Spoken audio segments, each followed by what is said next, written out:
Evolution salutations, everyone. Evolution River, and welcome to another Death Battle reaction. Today we'll be watching Ultron vs. Sigma, Marvel vs. Capcom Death Battle. Now I know I'm late with this one. I'm sorry, but I'm trying to get some other videos built up and everything so I can continue to post and stuff. After this, I am planning on either doing another arcade video or be continuing on Undertale or Nikojishi. Blade and Soul might be a bit before it gets this next video out, but yeah, either Nikojishi, Arcade, or Undertale is going to be the next video that's up after this. So, without further ado, let's begin. Check out 23andMe, a DNA testing service that can offer insight into your ancestry, health, wellness, and traits. The 23andMe Health and Ancestry Service includes reports on how your DNA can influence your weight, sleep quality, sense of taste, and more. It's super easy to do. You just spit into the tube and mail it back to their lab to be analyzed. I really do want to do that. I learned a lot about my family tree, and I'm probably a little lactose intolerant. Order your 23andMe Health and Ancestry Service Kit at 23andme.com/deathbattle. That's the number 23andme.com/deathbattle. I really should do that. Like, no joke, I want to see what they say about me. I kind of want to do that. Humans fear what they don't understand, especially when it comes to the infinite potential of artificial intelligence. Like Ultron, Marvel's mechanical mass murderer. And Sigma, the general of genocide from Mega Man X. He's Wiz and I'm Boomstick. And it's our job to analyze their weapons, armor, and skills to find out who would win a death battle. Hank Pym was a founding member of the Avengers, the creator of the revolutionary Pym particles, and designated Scientist Supreme by Eternity. He was also the quote-unquote father of one of the greatest mass murderers in the universe. Guess which one he's most remembered for? Eager to push the boundaries of science, Hank constructed an artificial intelligence which could learn and evolve on its own, modeling it on his own brain patterns. Just one problem. At the time, Hank was pretty effed up and just a few years from going full-on Looney Tunes. Maybe not the best time to base an AI off your mind, but still, Hank's project was a success. Ultron had been born. I thought Tony made it. Oh! Your destruction is inevitable. Hang on, Wiz. I thought Tony and not Hulk created Ultron. Yeah. In the movies, sure, but it was Hank in the primary source material, the comics. Well, he really knocked it out of the park. Ultron's super smart brain evolved past Hank's ability to cope, basically skipping over the innocent kid phase and straight to "Screw you, Dad, you'll never understand." I bet you know a lot about that. Screw you, Wiz, you'll never understand. Because Ultron's consciousness was based off Hank's struggling bipolar one, he inherited his creator's issues and magnified them into absurdity. With a new thirst for power, coupled with a severe inferiority complex, Ultron escaped the lab, bent on destroying his father, the Avengers, and basically all organic life. And the first step was upgrading his trash can of a body into a sleek new adamantium one. The same kind of metal used for Wolverine's skeleton chrome job. But you may be wondering, how's he gonna walk around if his entire body is made of adamantium? Even Thor has a hard time bending that stuff. And he can friggin' destroy planets! Ultron thought of that and created an answer. His molecular rearranger allows him to mold and shape his body any way he likes. He can manipulate his adamantium self to move around or transform into blades, spikes, and explosions, apparently. Specifically, he can expend his body through a blast of energetic force. The molecular rearranger is also a handy repair tool on the off chance he is damaged. He's also got a power siphon to absorb energy, jet boosters for flight, nanobot antibodies, and a fusion reactor powering the whole package. And if you're a death robot who's about to challenge all the Avengers to a fight all at once, which Ultron did, you're gonna need more than just some fancy doodads to pull it off. He possesses super strength and super speed, and he can manipulate ionic energy. An ion is an atom or molecule with an electric charge, and this charge is created when it loses or gains one or more electrons. Enough nerd speak, Wiz! It's just there cause all robo people need to shoot awesome robo lasers, right? Absolutely. Oh no. Wait, is that Mega Man? Ultron can fire beams of ionic energy from his eyes, mouth, and hands, and can even use it to create force fields. He also wields an encephalo ray, which allows him to read and control minds, erase memories, and even put you into a coma with a single hit. What? Syphilis ray, huh? That's gotta be hard to get rid of. Too true. Also, Ultron's artificial intelligence isn't bound to any one physical body. Should he be destroyed, he can transfer his consciousness into another machine to survive. And boy, does he have a lot of drones on hand just for that. Like the giant Ultron 7 or the Christmas-themed Santatron. And who could forget Ultron 15, the alcoholic one? Part robot, all fun. While most of these drones are relatively fragile compared to his own adamantium shell, Ultron has a veritable army on his hands, all of which are extensions of his will that he commands simultaneously. He's conquered the whole world with these guys in 2 different future timelines. He's humiliated heavy hitters like Iron Man, Wonder Man, and Thor, flown across the entire galaxy just for fun, and tanked hits from Mjolnir like they were nothing. Plus, he's hella smart. I mean, Hank is Scientist Supreme, right? And Ultron was designed to grow smarter than him, so that must make him Scientist Ultra Supreme. With extra cheese. He even assimilated a techno-organic race known as the Phalanx, and then used them to conquer the entire Kree Empire. This empire spans the Greater Magellanic Cloud, a real-life satellite galaxy near to our own Milky Way. It's made up of 1,000 planets across a diameter of 14,000 light years, and Ultron conquered all of them in just a couple hours. What? Damn, that's some dedication. I can't even bother to finish conquering all the anthills outside my shack. With all that power and intelligence, Ultron was able to defeat the time-traveling warlord Kang, who pulled an army of superheroes across time to fight for him. Kang lost so many times that the universe started to collapse from how many people he was time-hopping to fight Ultron. Man, is there anything that can stop this robot? Well, sufficient heat can melt his internal circuitry, his adamantium is vulnerable to antimetal, and he is frequently defeated by computer viruses that can attack his AI directly. He also never really got over the crazy he inherited from Hank. He once self-destructed in utter disbelief after reading the phrase, "Thou shalt not kill." What? Yeah, he's so murder-happy that just the thought of not killing people drove him to suicide. What the heck? heck? Guy's got problems. No kidding, he wants to turn Hank's wife into a robot bride for himself. Hey, pretty mama. And once merged with Hank for a cross-galaxy road trip, slaughtering billions just for fun.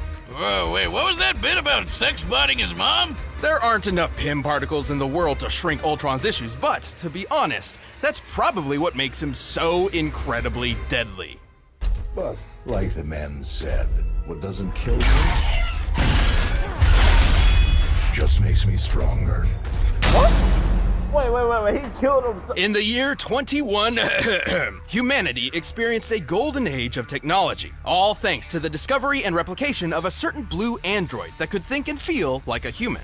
These replicated androids, or Reploids, were mass-produced and used at all levels of society.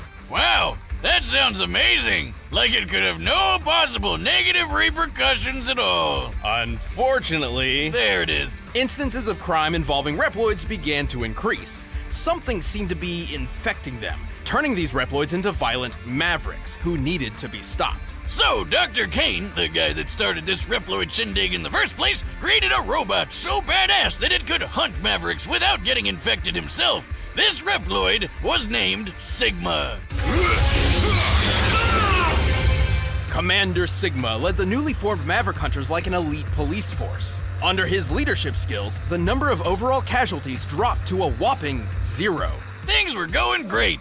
Well, until they found a mysterious red Maverick in an abandoned laboratory who started eating Maverick Hunter ass for breakfast. What? Wait, that didn't come out right. Sigma fought the fight of his life, and though he technically won, his victory was far more Pyrrhic than he or the rest of the world could ever have imagined. So this red guy was called Zero, and turns out the thing infecting Reploids and turning them into Mavericks was a virus leaking from Zero's stasis pod. That also didn't sound right. A final gift from that dastardly Dr. Wily. Oh dear God, that thing is hard on a hangover. Fortunately, Sigma was designed to fight off such a virus. Unfortunately, this actually just made things worse. Instead of bending Sigma to its violent will, the virus merged with his programming, becoming one with his body and mind. Together, they both became stronger than before, with a whole new outlook on the world.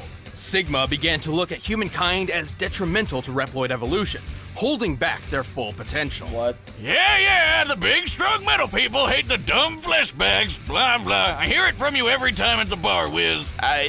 When was the last time I went to a bar? You don't remember? No. Mission accomplished. Sigma gathered an army of mavericks, and when the time was right, his invasion began. But to pull it off, he needed some bitchin' robo weapons. Sigma's favorite is his totally not copyrighted beam sword. But he also likes tearing through bots with his flying hammer, beam scythe, and the I'm not compensating for anything size Sigma blade. He also wields an energy rifle, flamethrower, and a giant energy cannon. For extra defense, he has a shield that can be tossed around the room like a boomerang. And hey look, he's like a Robo-Wolverine, only the metal's on the outside. Well, and inside. With all these weapons and an army at his back, Sigma's operation was nearly successful. However, he was halted by the original android Dr. Kane found all those years ago. What the If a heck? werewolf gets sick, what? He goes to the veterinarian. Wrong. Not if he's in man mode. He's still half beast. The guy's not gonna walk into a vet and be like, I need an appendectomy. A werewolf would? Werewolves don't have an appendix. Mega Man X. But Sigma just kept coming back. Over and over and over and... Wait a minute, is that a new villain? Oh, never mind, he's just being controlled by Sigma. How the hell does he keep coming back? How many lives does this guy have? Well, Sigma's body is just a shell. The true essence of Sigma lies in the merged and sentient Sigma virus. This virus can infect other robotic bodies, turning other Reploids maverick or even completely transferring his consciousness. He's even built several enormous bodies just for this. These extra robo-shells have all sorts of unique abilities. They can fly, teleport around, make walls of electricity, create force fields, shoot a giant laser beam of death, or make some blue balls. Ah, that's rough, buddy. I've been there. Also, each of Sigma's mavericks possess their own abilities that are... Hey, look, Wiz, they're all animals. That one's a penguin, and that's an octopus, and that one's a Kawanger. Yeah, Kawangers are... What the f*** is a Kawanger? It's just a messed up romanization of Kuwagata, the Japanese word for stag beetle. Yeah, I guess Kawanger sounds more badass. With these forces, Sigma waged war with humanity for many, many years. He's battled top-tier maverick hunters like X, Axel, and even that Zero guy. Wait, what's Guns N' Roses doing here? Zero once survived an impact that broke apart the Eurasia space colony, which, when its pieces landed on Earth, created an explosion equal to at least 100 teratons of TNT. What the heck? Sigma is powerful enough to take out Zero in a single hit. What? Damn! But Sigma's also managed to damage X, who once channeled enough energy through his body to destroy all of Japan. What? Suck it, Godzilla. And many of Sigma's bodies could tank attacks from both X and Zero without much issue. That's impressive, considering X fought the General, whose body was tough enough to block a laser capable of destroying the Earth. The minimum amount of energy necessary to destroy a planet is known as its gravitational binding energy, which in the case of Earth is equivalent to a little over 63 sextillion tons of TNT. That's 22 zeros. The number, not the robot. Plus, he's fast enough to keep up with Zero, the actual robot, not the number, who dodged Optic Sunflower's beam of sunlight. Actually, Sigma's likely even faster. Recall that Reploids like X, Zero, and Sigma were designed to be superior in every way to classic-era robots like Mega Man. That same Mega Man fought Duo, a space robot capable of flying between Saturn and the Earth within 35 seconds. The only thing that could stop Sigma was the Mother Elf antivirus program. But if you don't take out the squishy computery center, he'll always come back. So long as Sigma's still kicking, the dream of a world where humans and robots coexist is doomed to be a nightmare. Pretty much. The time has come to prove your mettle against me. This fight will decide the fate of all Reploids.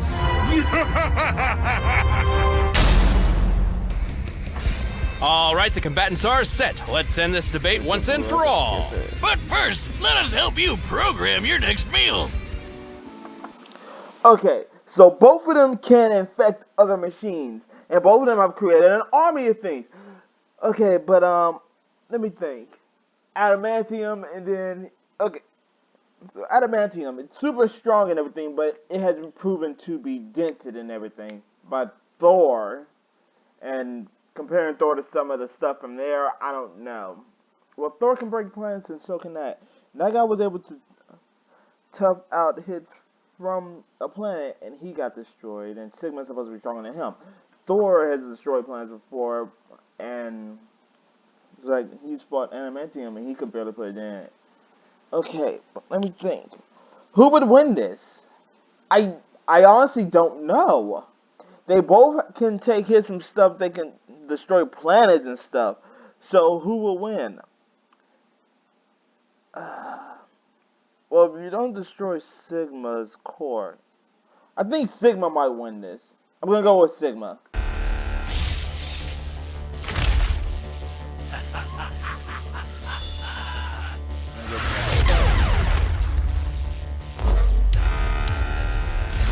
Yep. Hello, everyone.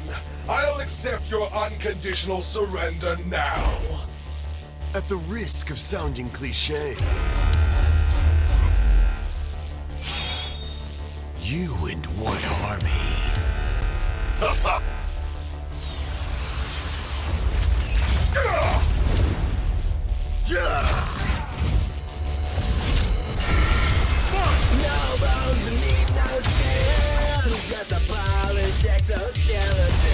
We're about to see the whole army fight.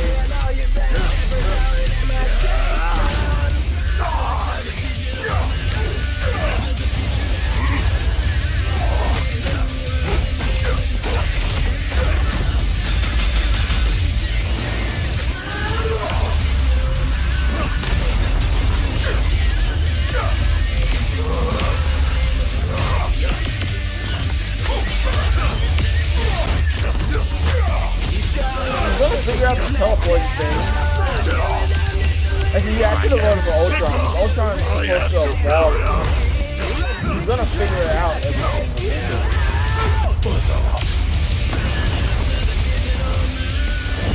I'm gonna keep my vote on Sigma because I chose him originally. But I think Ultron's gonna win now, but I'm still gonna stay with Sigma. Green track. Your reign is a delusion. You're all just puppets on strings. And then there comes another one. And bathe in your oil. A big one.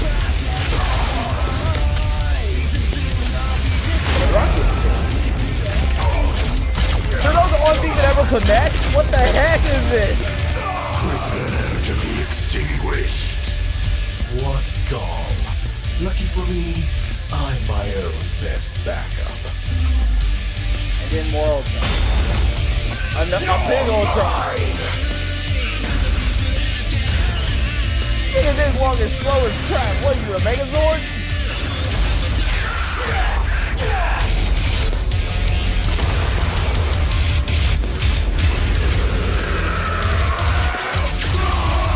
What the heck is this? Seriously, when you got Zilla, no freaking beam. You are powerful. Possibly more so than I. But this battle was never about. Yeah, I'm pretty sure Ultron's gonna win this now. I am 100% sure. Because he's trying to affect Ultron. Ultron's gonna break through that because he's going to evolve past it. Yep. Yep. Everything belongs to me. What did I say? Well, my winning streak is ended. KO! Well, I guess that's one way to make friends. Despite Sigma's deviousness and ferocity, he was fairly outclassed by Ultron's talents. Sigma could scale to the General, who took a face full of 63 sextillion tons of TNT. But Ultron can withstand hits from Thor and his hammer, and we all know how awesome that thing is. When Thor fought Gore the God Butcher, their battle created shockwaves powerful enough to shatter planets thousands of miles away. Okay, this could only be possible with a force equivalent to 682 septillion tons of TNT. Over 10,000 times stronger than anything Sigma could survive. To be honest, and not only has Ultron frequently smacked Thor around like a toddler, Thor has had a really hard time trying to damage Ultron's adamantium armor. So Sigma's weapons couldn't either. In terms of speed, Ultron flew across the galaxy in several months, putting him roughly 200,000 times the speed of light. That's leagues faster than Sigma, even if we scale him to Duo, who is 114 times light speed. And frankly, scaling to Duo through Mega Man in the first place is a bit capricious, as Duo didn't use his full potential in their fight. Even with all that, it really didn't matter who could punch harder or move faster, because the real fight was between the Ultron AI and the Sigma virus. Right, and while infection and possession was kind of the Sigma virus's thing, Ultron's AI was far more advanced. Recall how he enslaved an entire techno-organic race, to the point where he used them to conquer an empire spanning a whole satellite galaxy. Yeah, the Phalanx are like Marvel's version of the Borg. Hell, that means Ultron basically Sigma'd a whole race of Sigmas. It also helps that Ultron is as smart or smarter than Hank, the scientist supreme.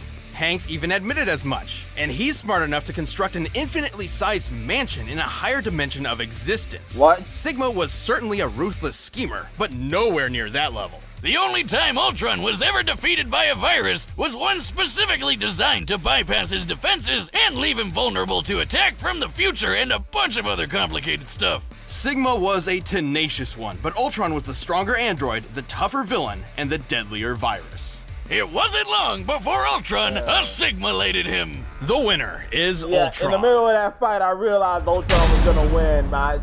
Hey, thanks for watching. If you want the battle track from that fight, you can click the link down below and get it off iTunes. And we still have a few limited edition 100 episode posters left, so if you guys want to pick one up, just click that box right over there. Ultron. I mean, not Ultron, Sigma. Alright, who's next?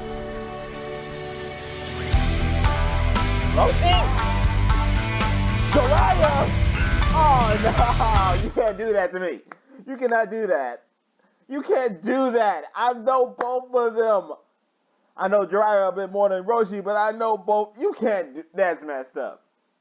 That's wrong. You putting two sages against each other. That ain't right. That ain't got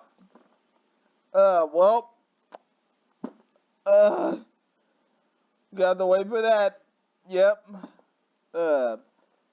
Yeah, if you guys have enjoyed this episode, remember to hit that like button, go support Screw Attack and the original content. Until next time, this is Sparky, signing off.